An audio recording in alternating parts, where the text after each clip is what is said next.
teaching different levels and teaching this long, and what's really made it an impact on me is being involved. But there were families that kind of, I mean, like I'd go eat supper with them. I'd go with them to the tournaments and things like that. So, and those people are still important to me. I mean, and I'm teaching their grandchildren now. Mm-hmm. Welcome back to Be the One podcast. So excited today to have Joy Bone with us. Joy is going to be retiring at the end of this school year, and there's just so much that I don't know about your story here, Brookstone, and I know that our audience will love to hear. So this is going to sort of go a little bit off of the typical podcast script, and I really just want to talk about you and about your Brookstone story, and all about what this place has meant to you and your family. And so why don't we start from the beginning? Like tell us about your Brookstone experience from beginning to end. Well, I don't know if we have enough time for that. And I was thinking about, what am I going to say about this? What can I say? What do I have to leave out?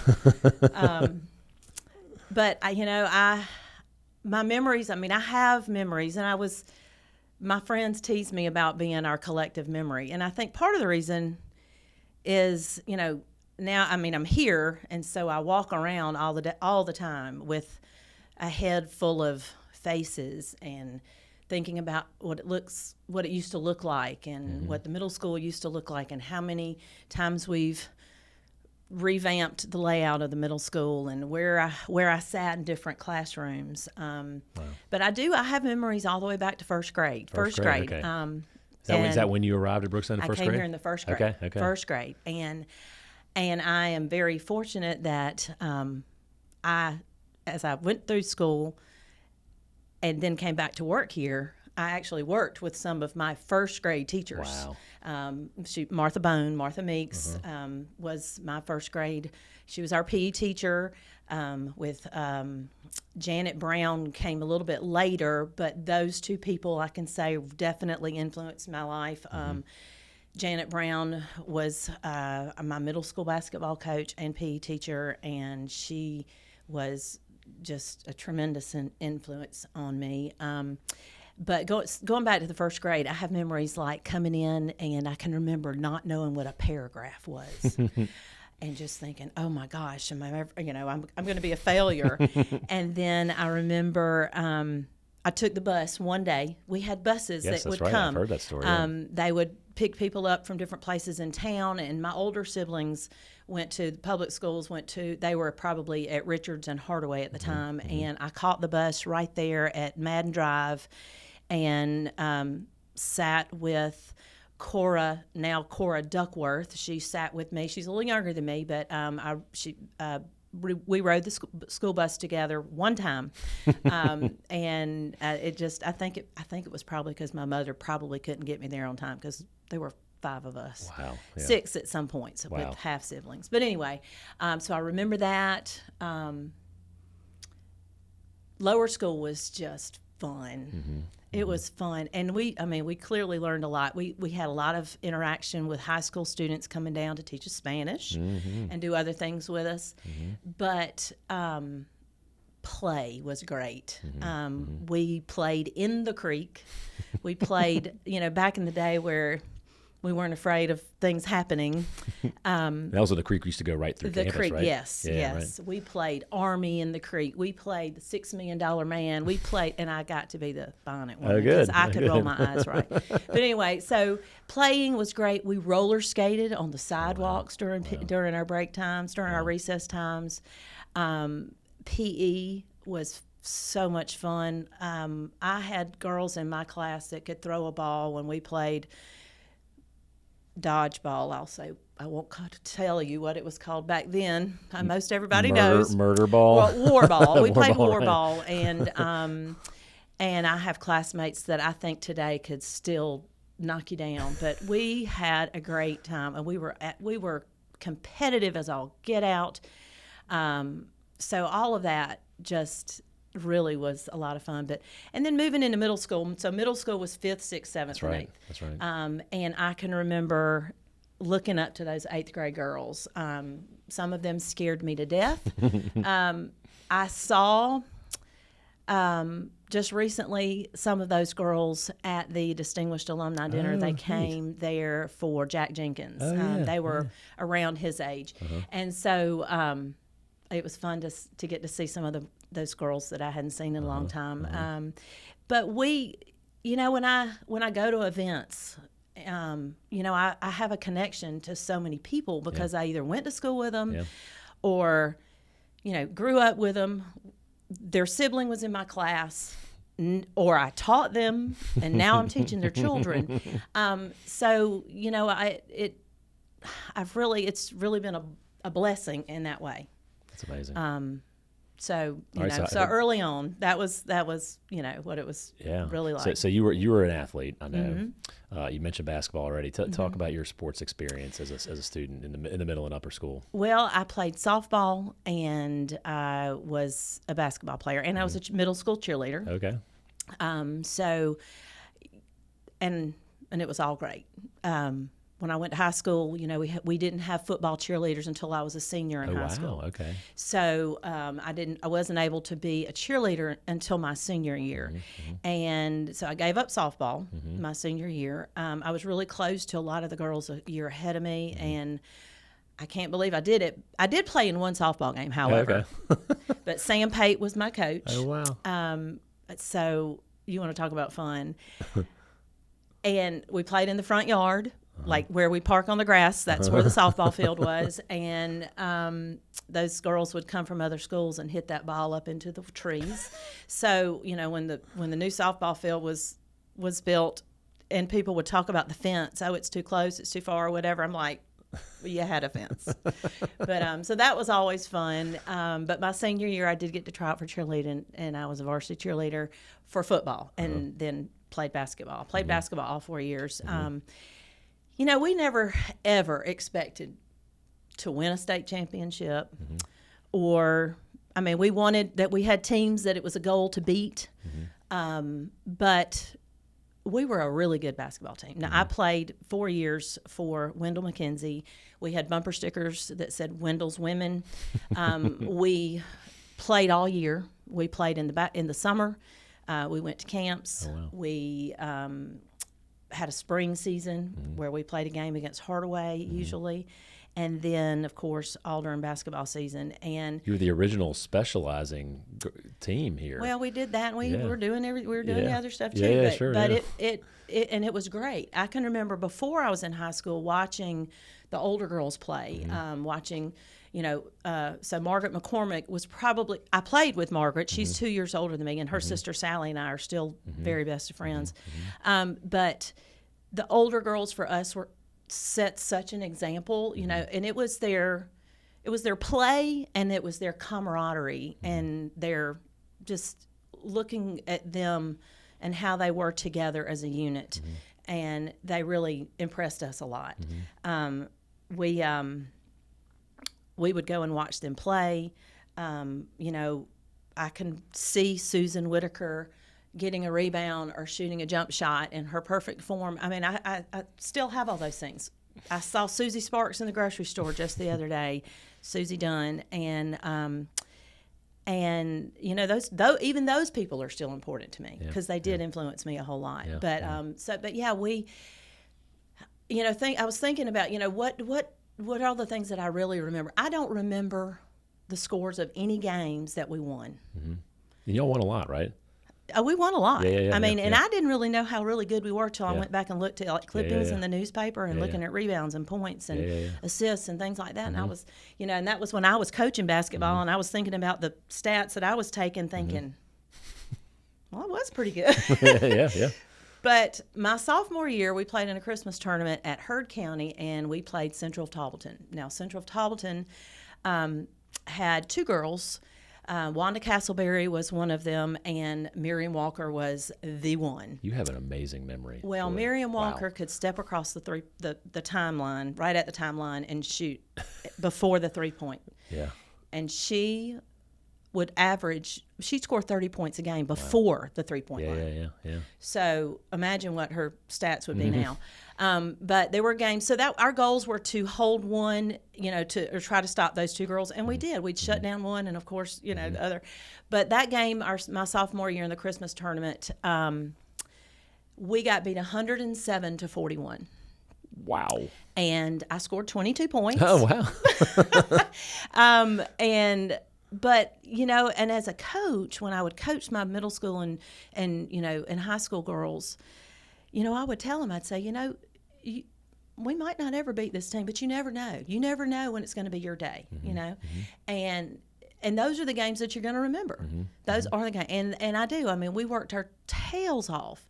And, they were just great. And, and in middle school, there was a team across the river in Phoenix City, and those are the ones we always wanted to play. You don't want to, it's not really anything when you beat the same people over and over again, So it was those challenges are the things that I really remember. Yeah, that's amazing. Well, thank you. So high school for you, you've already mentioned a couple of teachers who really impacted you. Tell me about your high school experience and what you remember most, sort of just in general from those 4 years.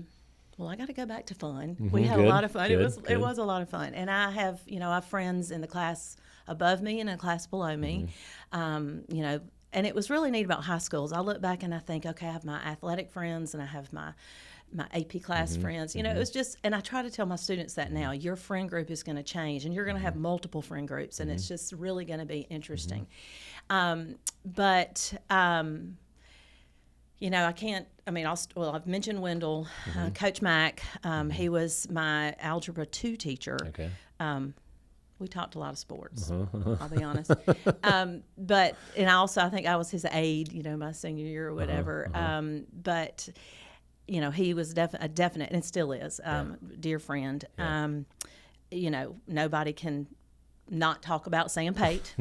I'll post. I have the Merlin app, and I'll post something, and I'll make a comment that, if you know, is a Sam Pate reference or homage to Mr. Pate. The influence that he has had on, I don't know, I couldn't even tell you how many students from parents, my parents' age people, to kids younger than me. It's just amazing. And it's something that, if you go around and you can talk about the birds or you can talk about things that he taught us, other people they don't have that. They don't have that. And so we're all really lucky that we were able to have him. Coach Youngblood, Dave Youngblood was our English teacher, and his claim to fame was that he babysat Wendy. He was from Ohio, and Dave Thomas's daughter, Wendy. Oh, the Wendy. The Wendy. But anyway, he was he taught us English. And I don't know if you've ever heard anybody mention Pam Cofield, but Maybe. Pam Cofield was our math teacher. And probably one of the most eccentric teachers we have ever had, but from trying to stay off the bad pad. Yeah. Or inventing a doorbell for her classroom. That's where I've heard of her. Yes, the doorbell. Yes. Just all the things. Or Pup. Pup. She talked about Pup. And Pup was, I guess, an imaginary dog thing. But she was a great teacher. It was always interesting. It was always fun. It was hard. Yeah. It was a challenge, but Pam Cofield was a great teacher. And talking about the challenges, like I said, I don't really remember the victories in academics. I don't remember. I know I had to work hard because I did well and I made good grades, but then I'd go back and I'd find papers from Pat Kaziley's class, and I'd have C's and D's on these papers. Oh, wow. But I knew I made an A or a B in her class because I only made one C in high school. And I think, how did I do that? And I think, looking back on that, and it's the challenges to talking about the basketball game and talking about, thinking about how did I pass that, or how did I do well in that class? The challenges are the things that I remember the most, I think. That's really neat. So remind me, you graduated in 86. So how hard was it for you to leave? All these friend groups, all these great teachers, how hard was graduation for you and moving? Were you ready? Well, we were ready because our graduation has a little bit of a story, Oh, too. I don't think I've heard this. Back in the days of the senior prank, Okay. our senior prank got a little out of hand. Uh-oh. And I was an officer, and it can be a touchy subject still to this day. Oh, okay. But so and it happened before exams, and the class officers, we had to come back and apologize in front of the whole student body. That was interesting. Oh, wow. And we all had to march one by one into the high school principal's office, and it was a tough moment. Oh, wow. It was a tough moment, and there were punishments, and But everybody had a punishment. Everybody walked, Okay. but there were some things that people didn't get to participate in, Oh, and gosh. so by the time graduation got around, everybody was ready for it to be over. Got it. Mr. Comiskey was ready. Yes, He was yes, ready. yes. It was an interesting episode. Senior pranks are always great in theory, Yeah. and then when they happen, you're just like, wow, Yeah. we want to remember you guys the right way. Mm-hmm. Yeah. So it was a little tough. But I have, I was my 40th reunion is this year. Okay, And that's right. so we Yeah, of didn't course. have I don't know if we had a 35th or a 30th. It's been a while since we've had one. But the thing about it is, I know where all those, pretty much everybody is. I'm still great friends. We've raised our children together, a lot of us.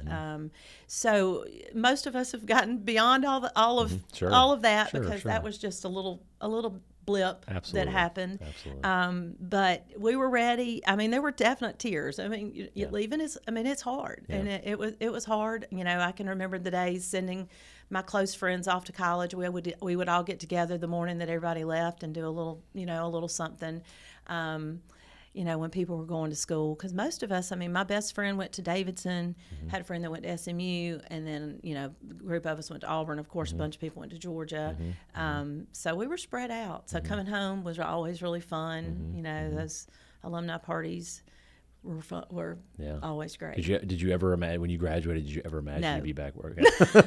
No, absolutely not. What did you when you left here? What did you imagine your life would look like? What did you think you wanted to do? Well, I enrolled at Auburn in pre-physical therapy Oh, okay. because I was an athlete and I was Yeah, hurt yeah, all the time. Yeah. Okay. We did what we called a senior work week that week. Before we didn't have all these, we had APs, but we didn't have 2 weeks of AP testing. Right. So we would do a senior work week where you would go follow a little bit how they do now with our Deliberate Life program.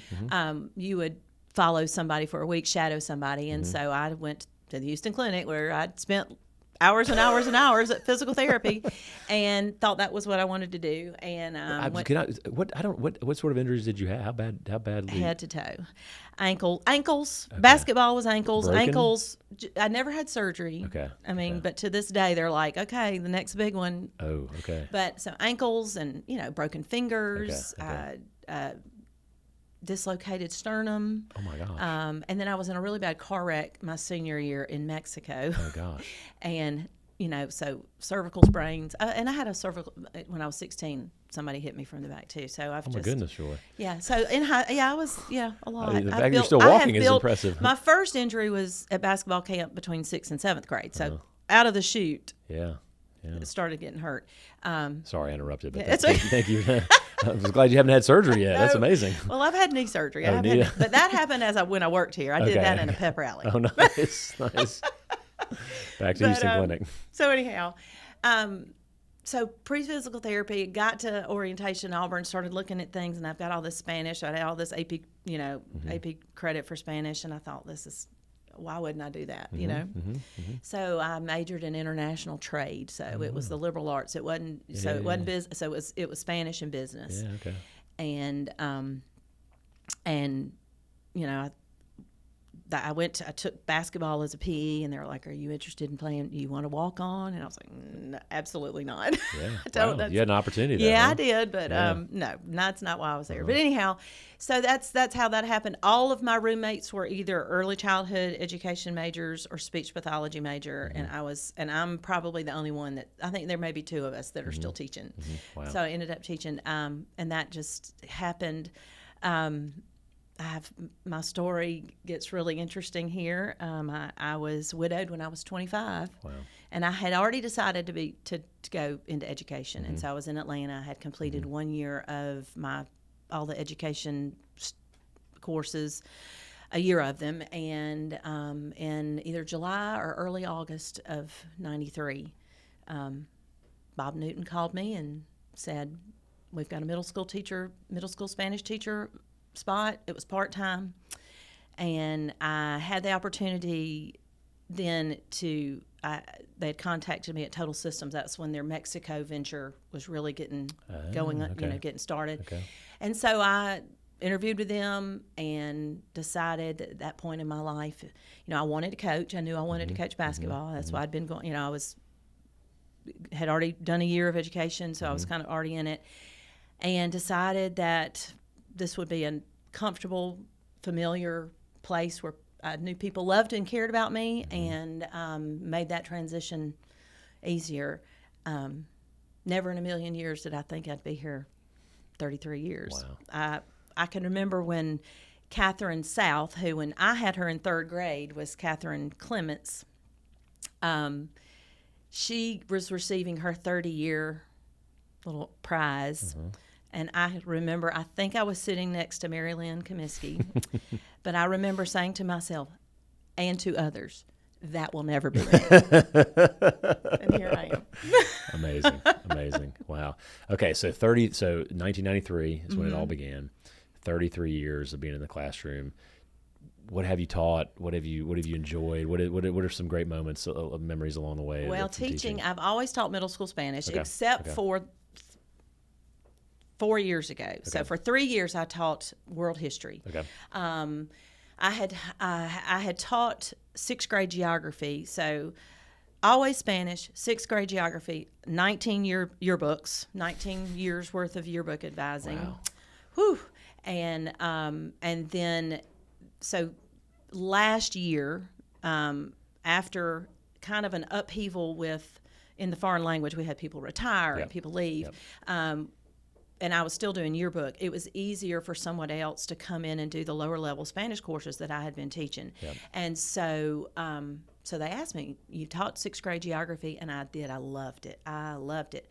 And they asked me if I would be interested in doing eighth grade world history. And so I thought, well, it's a really interesting time to teach world history. Sure is. Yeah. Sure. And it was fun. It was a lot of fun. It was fun. I was not a history major, so I had to do a lot of work. I had to really work, and I loved learning it again so that I could teach it. And it was really rewarding. It really, really was. So then last year, the Spanish teacher that had come in, he and his wife got an opportunity out of town, and about 3.5 weeks before school started, they said, "You want to take it back?" And I said, "Well, I think I can do it." And Thank you for that, by the way. Thank you. Well, and it's been a challenge. It has been a challenge because kids are really different. Post COVID, it's not the same. Yeah. Yeah. Well, that's interesting. So, I mean, you've seen, gosh, I mean, the iteration of your career. You were teaching during the economic crash of 2008. You were teaching during COVID. I mean, you've seen a lot as a teacher and a lot of different iterations of kids, and what have you seen over the last 33 years in terms of the kind of kid and the kind of world we're in now, and what education looks like to you now versus 33 years ago? And it's a big question. That's a big question. Brookstone is a very different place than it was even 20 years ago, 15 years ago. And that is, I think economics is a huge part of that. And what we've lived through as a people has really changed that. Mm-hmm. Adjusting, especially when you're the OG, when you're the old school teacher, Mm-hmm. it's hard. That's made that difficult because you want kids to buckle down and learn, Mm-hmm. and what students were able to, I'll say, get by with, when they're at home. We had kids at the beach, we had kids on the boats. I mean, literally, zooming, and Brookstone was not the only school that had that, yes, I know it's everywhere, and all of this whole conversation is also everywhere. You talk to That's right. it's teaching is different. School is different. It really is, and so. And it's made it difficult. But looking back, I can think of some of my earlier classes, and we were a little smaller, and and the world was much different. We were able to do probably more, maybe outside of the box type of things with kids back then than we have to do now, because just things that they're exposed to lead to them thinking and doing and trying things that were unheard of back then. And so that makes it difficult. That makes it is difficult. Teaching is difficult, period, no matter when you did it or where you are. It's hard. But comparing or thinking about the past and where things are today, sometimes, it can be sad sometimes. Sure. Yeah. So, why middle school? Why was middle? What's been? It takes. I did it for 1 year, Joy. I taught middle school for 1 year, and it was one of the hardest years I've ever had in my entire career. And so I tip my hat to those who do it well. And so why has that age resonated with you? Well, I will tell you, the teacher that had middle school Spanish, the 1 year we had it before I came, so it started 1 year before I got here, and that teacher, she had taught at collegiate level, and she said, "This is not for me." Yeah, that's a big jump. And so I came in, and it just, I don't know, maybe it's because I'm just still a middle schooler too. It's fun. They drive me crazy. They are hilarious. They are horrible. They are. It's just everything. You don't know what you're going to get. Yeah. You can laugh with them. You can laugh at them. It's just a different group. Now I've dealt with high schoolers with the yearbook, and I've taught Spanish 2, and I've been Spanish 2 honors. I've taught a Spanish 4 class. I did realize a lot about kids, especially when I think it must have been a Spanish 2 class, and my son was also in the first grade at the same time that I taught this Spanish 2 class, and I taught Brian Vogler that year. Okay. So, and do you want to make sure people know who Brian he is? Vogler is a Brookstone graduate, played for the University of Alabama, played basketball, tall, big guy. Yep. And I realized that year that the really only difference between my first grade son and those 10th grade boys was their size. Wow, that needs to be on a poster somewhere. But the whole thing, teaching different levels and teaching this long, and what's really made it an impact on me is being involved with them, getting to know their families. When I got here, I was in a really vulnerable place in my life. I had families. I was an athlete, so I was interested in all the sports. I would go to the middle school boys had a rec league, and the coach was one of my middle school colleagues, and so I would go and watch their games, and then I'd go watch, the varsity softball.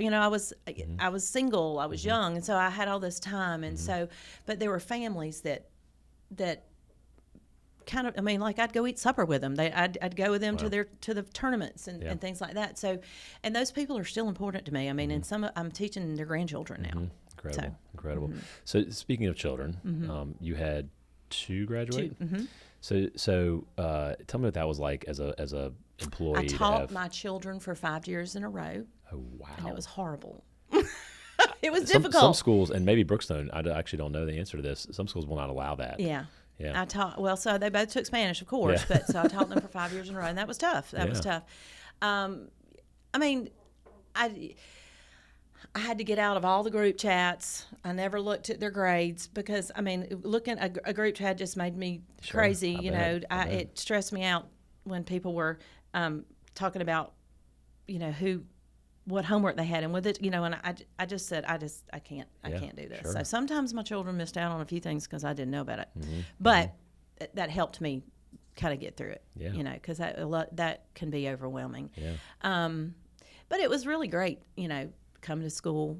Sometimes car rides were interesting and screaming and hollering all the way to school. But but it was great. And and with athletics, they both were very involved. So my daughter played.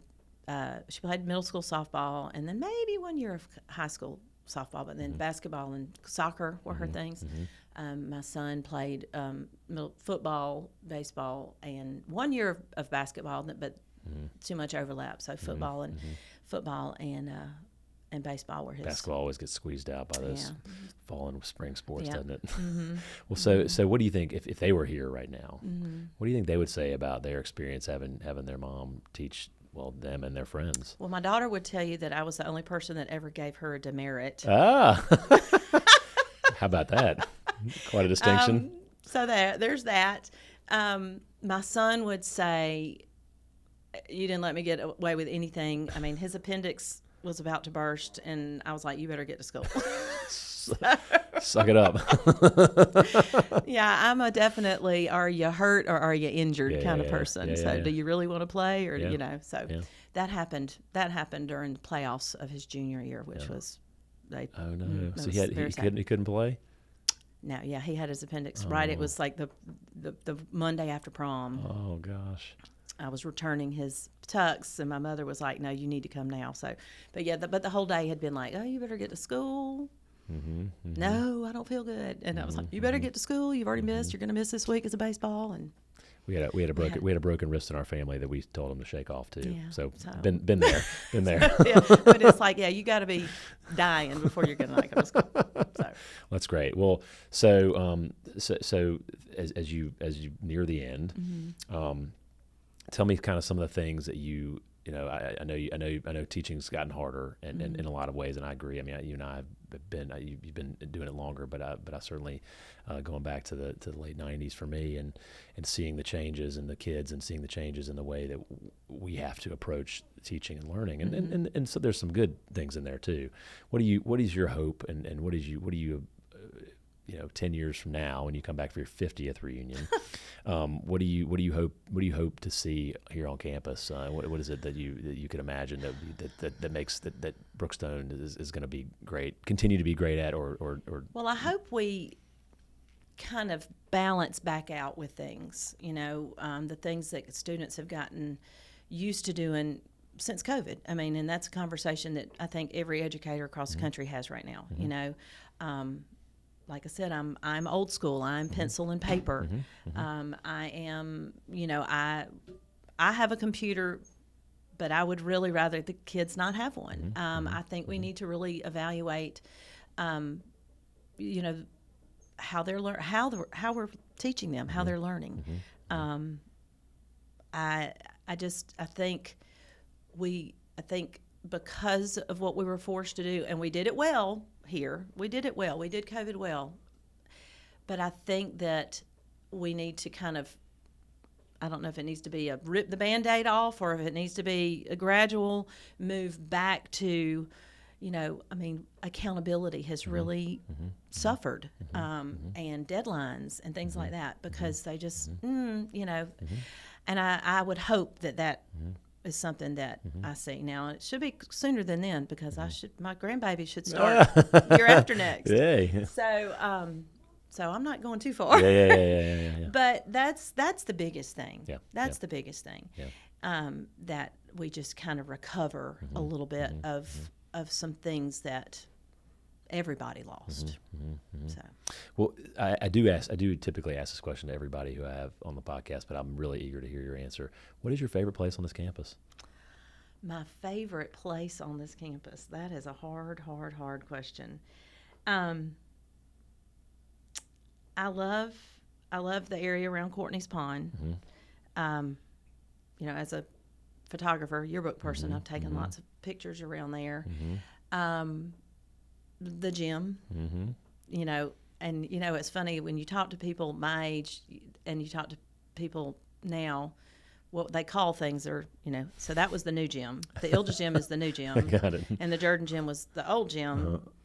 And now it's newer than the new gym. But the gym, I can remember thinking, when they first built that gym, the Ilja gym, it had a rubber floor.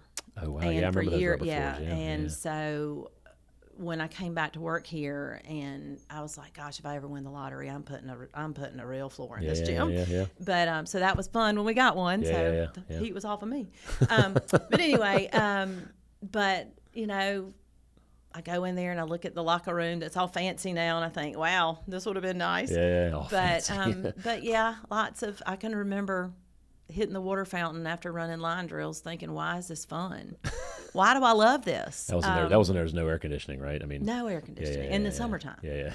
We would run across and jump over into the pool at Brookstone, so that was part of our little ritual. Oh, cool. We had lots of rituals with that, but Courtney's Pond is beautiful. The gym, and like I said earlier, I walk around with thinking about what rooms used to be. The class that I teach in was my music classroom, which I can't believe I hadn't talked about already, but fine arts was a huge part of my experience. I'm so sorry we missed that too. Yeah, please continue. I feel like I learned how to read music by playing the handbells. Pat Summerall was our teacher, and then it was a really big deal in the middle school to be able, when the handbells were out, it was like, it was the great day. You got to play the bells. And then seventh and eighth grade, they had a group called the Bows and Bells, and we would perform. You chose music that year, and we would go and perform at the mall or nursing homes or Christmas, at different times of the year. Going even back to lower school, we would have a music program. Like I said, we had less people, but we had all ages had a song to sing in the Christmas program in the old Jordan gym, because that's where we did everything. That was the biggest space we had then. And then, of course, the Bows and Bells would play, and then the high school choruses were playing. It was, that night was just like, it probably wasn't as magical as I remember it, but it was a really great thing. We had talent shows, and musicals. My junior year, I think I started. That was the first time I did a musical. We did the Pajama Game, and then we did Barnum, and those were also performed in the old Jordan gym.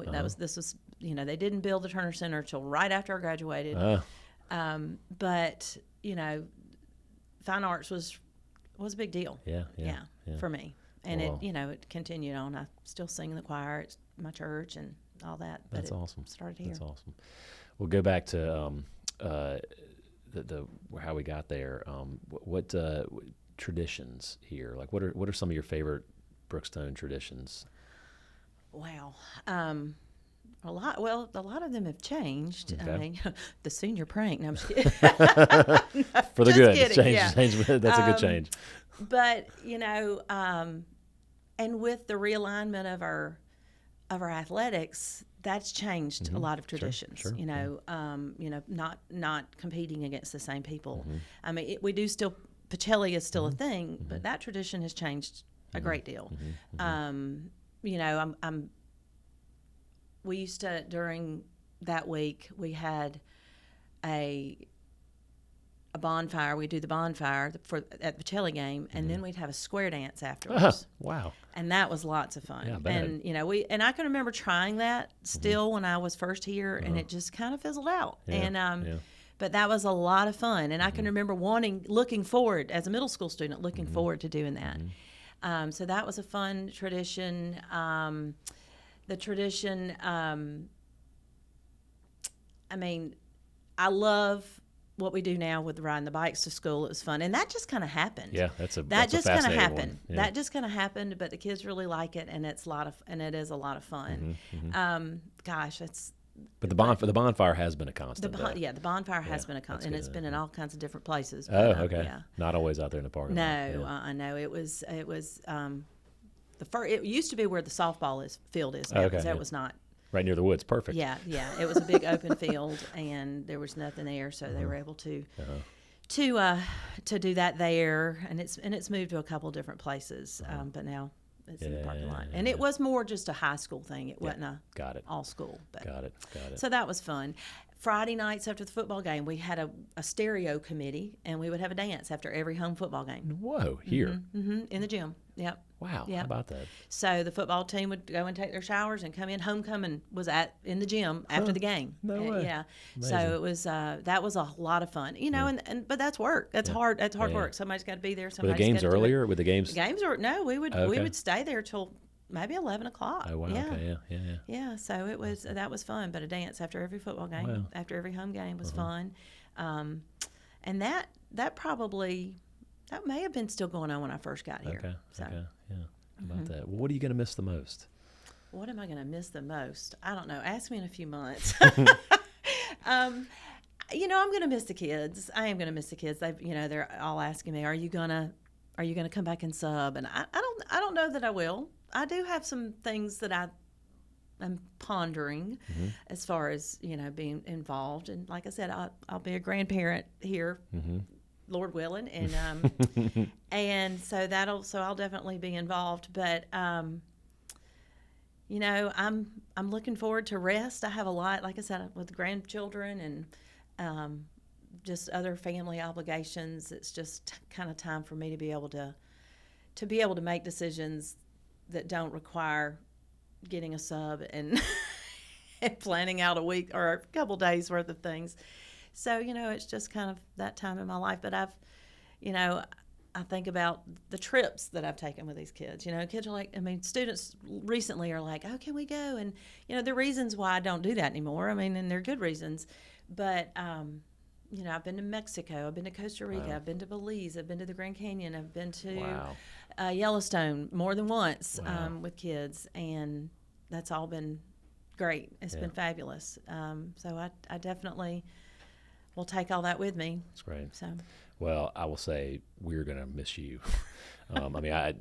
Nobody was more welcoming than you to me when I arrived here, and I'm just so grateful that you embraced me as much as you did, and have made my transition as easy as possible into this, and as one of the most senior members of our faculty. That's really important. That a lot of people have always looked up to you, and will continue to do that. And so thank you for that. And obviously I'm gonna miss seeing you all over campus and hearing about uniforms and and whatnot. But we're gonna keep working on it. And so thank you for 33 amazing years. And I know we'll see you back here. I know you're not. I know this is you're gonna be here a lot.